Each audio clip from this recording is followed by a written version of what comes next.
Kapolres Sumbawa, AKBP Marieta Dwi Ardhini, SH, SIK, melalui Kasih Humas Polres Sumbawa, Ibda Mulyawansyah, membenarkan kejadian yang memilukan tersebut.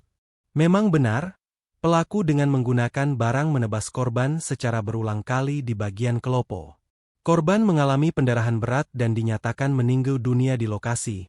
Jelas Mulyawansyah saat dikonfirmasi di ruang kerjanya, Selasa siang.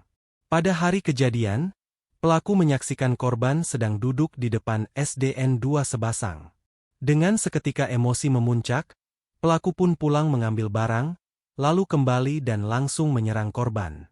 Setelah kejadian, pelaku langsung menyerahkan diri ke Polsek Moyo Hulu. Untuk menghindari hal-hal yang tidak diinginkan, pelaku diamankan dan dibawa ke Polres Sumbawa, papar Kasih Humas. Berdasarkan penyelidikan awal, motif pelaku melakukan pemotongan keji tersebut didasari oleh rasa sakit hati yang telah lama dipendam. Ia membeberkan bahwa A alias Adi merasa gerah dengan perilaku korban yang diduga kerap melcan saudara kandungnya.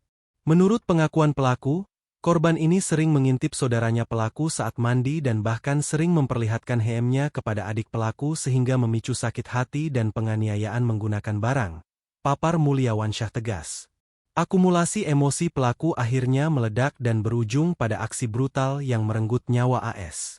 Namun demikian, lanjut Kasih Humas, hingga saat ini belum ada laporan resmi terkait dugaan pelcan yang dituduhkan kepada korban. Informasi tersebut baru sebatas cerita dari adik pelaku kepada pihak keluarga. Ironisnya, pelaku dan korban dikenal sebagai tetangga dekat.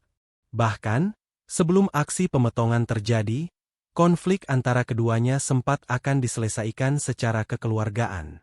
Kasus ini rencananya akan dimediasi di kantor desa Sebasang pagi ini. Namun, mediasi yang diharapkan dapat meredakan ketegangan justru tidak pernah terlaksana.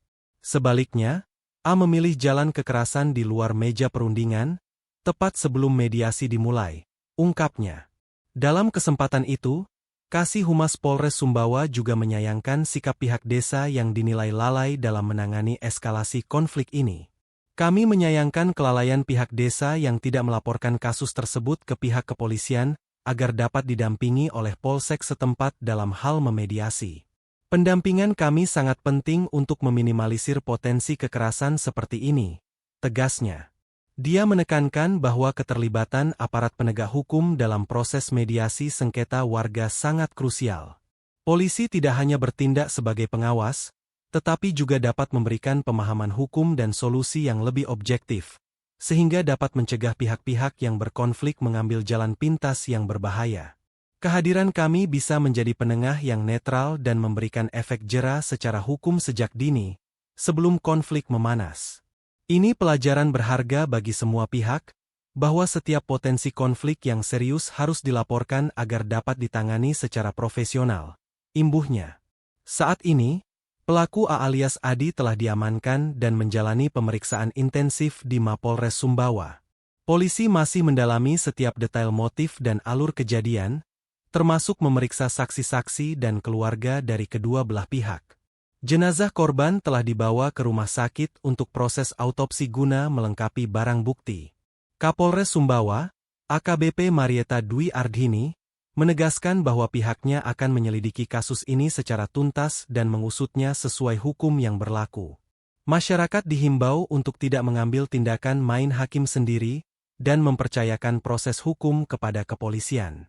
Tragedi di desa Sebasang Ketanga ini menjadi catatan kelam tentang bagaimana konflik tetangga yang dipicu dugaan pelcan sual, jika tidak ditangani dengan tepat dan melibatkan pihak berwajib, dapat berubah menjadi bencana yang merenggut nyawa. PSP